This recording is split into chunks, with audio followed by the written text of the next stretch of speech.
കാലിൽ വീണ് കെഞ്ചി അപേക്ഷിച്ചിട്ടും കേട്ടില്ല. അതിക്രൂരമായി ബലാത്സംഗം ചെയ്തു. ചെറുക്കാൻ ശ്രമിച്ചപ്പോൾ ഹോക്കി സ്റ്റിക്ക് കൊണ്ട് തല്ലി. ശരീരത്തിൽ ബലപ്രയോഗത്തിന്റെയും കടിയേറ്റതിന്റെയും പാടുകൾ. വീണ്ടും കൊൽക്കത്തയിൽ നിന്നും ഞെട്ടിക്കുന്നൊരു വാർത്ത. കൊൽക്കത്തയെ പിടിച്ചുകുലുക്കിയ ആർജിക്കർ ബലാത്സംഗ കേസ് നടന്ന 6 മാസങ്ങൾക്കിപ്പുറം രാജ്യത്തെ ഞെട്ടിച്ചുകൊണ്ട് അതേ നഗരത്തിൽ മറ്റൊരു ദാരുണമായ സംഭവം.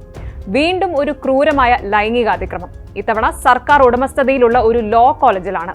കസ്ബ പ്രദേശത്ത് സൗത്ത് കൊൽക്കത്ത ലോ കോളേജ് ക്യാമ്പസിനുള്ളിൽ 24-കാരിയായ വിദ്യാർത്ഥിനിയെ 3 പേർ കൂട്ടബലാത്സംഗം ചെയ്തതായിട്ടാണ് പരാതി. ഈ പ്രതികളിൽ 2 പേർ വിദ്യാർത്ഥികളാണെന്നും മൂന്നാമനായ മനോജിത് മിശ്ര മുൻ വിദ്യാർത്ഥിയും ഭരണകക്ഷിയായ തൃണമൂൽ കോൺഗ്രസിന്റെ വിദ്യാർത്ഥി വിഭാഗവുമായി ബന്ധമുണ്ടെന്ന് ആരോപിക്കപ്പെടുന്ന ഒരു കോളേജ് ജീവനക്കാരനാണെന്നും തിരിച്ചറിഞ്ഞിട്ടുണ്ട്. ജൂൺ 26 വ്യാഴാഴ്ച രാത്രിയാണ് പെൺകുട്ടി പോലീസിനെ സമീപിച്ച് കസ്ബ പോലീസ് സ്റ്റേഷനിൽ ഔദ്യോഗികമായി പരാതി നൽകിയത്. പെൺകുട്ടിയുടെ പരാതിയെ തുടർന്ന് പോലീസ് 3 പ്രതികളെയും അറസ്റ്റ് ചെയ്തിട്ടുണ്ട്. കോടതിയിൽ ഹാജരാക്കിയവരെ 5 ദിവസത്തെ പോലീസ് കസ്റ്റഡിയിൽ വിട്ടിരിക്കുകയാണ്. മനോജിത് മിശ്ര 31 വയസ്സ്, സായിബ് അഹമ്മദ് 19 വയസ്സ്, പ്രമിത് മുഖോപാധ്യായ 20 വയസ്സ് എന്നിവരാണ് പ്രതികൾ. നിയമസഭാ തെരഞ്ഞെടുപ്പിന് മാസങ്ങൾ മാത്രം ബാക്കി നിൽക്കെ ഭരണകക്ഷിയായ TMCയും പ്രതിപക്ഷമായ BJPയും തമ്മിൽ രൂക്ഷമായ വാഗ്വാദങ്ങൾ നടന്നതോടെ കേസ് സംസ്ഥാനത്തൊരു രാഷ്ട്രീയ കൊടുങ്കാറ്റായി മാറിയിരിക്കുകയാണ്. ജൂൺ 25 ബുധനാഴ്ച വൈകുന്നേരം കോളേജ് ക്യാമ്പസിനുള്ളിൽ 7:30-നും 10:50-നും ഇടയിലാണ് 24-കാരി കൂട്ടബലാത്സംഗത്തിന് ഇരയായത്. ബുധനാഴ്ച ഉച്ചയോടെ 24-കാരിയായ യുവതി സൗത്ത് കൊൽക്കത്ത ലോ കോളേജ് പരീക്ഷയുമായി ബന്ധപ്പെട്ട ചില നടപടിക്രമങ്ങൾ പൂർത്തിയാക്കാൻ പോയതായിരുന്നു.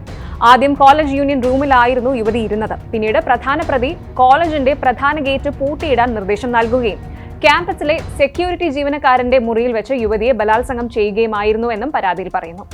പ്രധാന പ്രതിയായ മിശ്ര തന്നെ വിവാഹം കഴിക്കാൻ ആവശ്യപ്പെട്ടെന്നും എന്നാൽ തനിക്കൊരു കാമുകനുണ്ടെന്ന് പറഞ്ഞ് അത് നിരസിച്ചപ്പോൾ അയാൾക്ക് ദേഷ്യം വന്നുവെന്നും യുവതി ആരോപിച്ചു.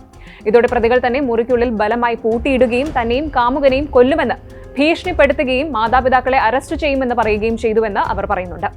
കാലുപിടിച്ചു കരഞ്ഞിട്ടും പോകാൻ അനുവദിച്ചില്ല. തന്നെ ബലമായി ഗാർഡ് റൂമിലേക്ക് കൊണ്ടുപോയി തന്റെ വസ്ത്രങ്ങൾ അഴിച്ചുമാറ്റി ബലാത്സംഗം ചെയ്യുകയായിരുന്നുവെന്നും യുവതി പരാതിയിൽ വ്യക്തമാക്കി. പ്രതികൾ ആക്രമണത്തിന്റെ വീഡിയോകൾ പകർത്തുകയും ചെറുത്തു നിൽക്കാൻ ശ്രമിച്ചപ്പോൾ ഹോക്കി സ്റ്റിക്ക് കൊണ്ട് തല്ലിയതായും യുവതി പറയുന്നുണ്ട്. മുഖ്യപ്രതിയായ മനോജിത് മിശ്ര നിലവിൽ ഭരണകക്ഷിയായ TMCയുടെ വിദ്യാർത്ഥി വിഭാഗമായ തൃണമൂൽ കോൺഗ്രസ് ഛത്ര പരിഷത്തിന്റെ സൗത്ത് കൊൽക്കത്ത ജില്ലാ യൂണിയന്റെ ജനറൽ സെക്രട്ടറിയാണ്. ന്യൂസ് 18 റിപ്പോർട്ട് പ്രകാരം ഇയാൾ കോളേജിൽ ഭരണസമിതി നിയമിച്ച താൽക്കാലിക ജീവനക്കാരനായി ജോലി ചെയ്യുകയായിരുന്നു. മിശ്രയെയും അഹമ്മദിനെയും വ്യാഴാഴ്ച വൈകുന്നേരം സൗത്ത് കൊൽക്കത്തയിലെ കസ്ബയിലെ ഒരു സിഗ്നൽ ക്രോസിംഗിൽ നിന്നാണ് അറസ്റ്റ് ചെയ്തത്. മൂന്നാമത്തെ പ്രതിയെ വ്യാഴാഴ്ച പുലർച്ചെ 12:30 വീട്ടിൽ നിന്നും അറസ്റ്റ് ചെയ്തു. 3 പേരുടെയും മൊബൈൽ ഫോണുകൾ പോലീസ് പിടിച്ചെടുത്തിട്ടുണ്ട്. യുവതിയെ പ്രാഥമിക വൈദ്യ പരിശോധനയ്ക്ക് വിധേയയാക്കിയിരുന്നു. കൂട്ടബലാത്സംഗത്തിന് ഇരയായതായി സ്ഥിരീകരിക്കുകയും ചെയ്തു. കസ്ബ പോലീസ് സ്റ്റേഷനിൽ നൽകിയ പരാതിയിൽ ഇര ആരോപിച്ച കാര്യങ്ങൾ തെളിവുകൾ സ്ഥിരീകരിക്കുന്നുവെന്നും അവളുടെ ശരീരത്തിൽ ബലപ്രയോഗത്തിന്റെയും കടിയേറ്റതിന്റെയും നഖങ്ങൾ കൊണ്ടുണ്ടായ പോറലുകളുടെയും തെളിവുകൾ ലഭിച്ചിട്ടുണ്ട് എന്നും കൊൽക്കത്ത പോലീസിലെ ഒരു മുതിർന്ന ഉദ്യോഗസ്ഥൻ PTIയോട് പറഞ്ഞു.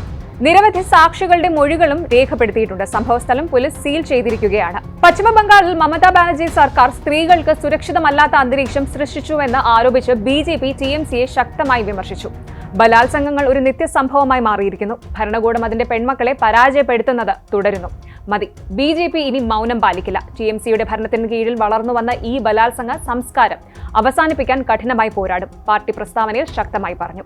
കഴിഞ്ഞ വർഷം ഓഗസ്റ്റിൽ വടക്കൻ കൊൽക്കത്തയിലെ ആർജിക്കർ മെഡിക്കൽ കോളേജ് ആശുപത്രിക്കുള്ളിൽ ഒരു ഇന്റേൺ ബലാത്സംഗം ചെയ്യപ്പെട്ട് കൊല്ലപ്പെട്ടതിന്റെ ഭയാനകമായ ഓർമ്മകളാണ് ലോ കോളേജിലെ ഈ ഒരു സംഭവം തിരികെ കൊണ്ടുവന്നിരിക്കുന്നത്. കൂടാതെ ഈ ഒരു ബലാത്സംഗ കേസ് സംസ്ഥാനത്തൊരു രാഷ്ട്രീയ കൊടുങ്കാറ്റ് തന്നെയാണ് സൃഷ്ടിച്ചിരിക്കുന്നത്.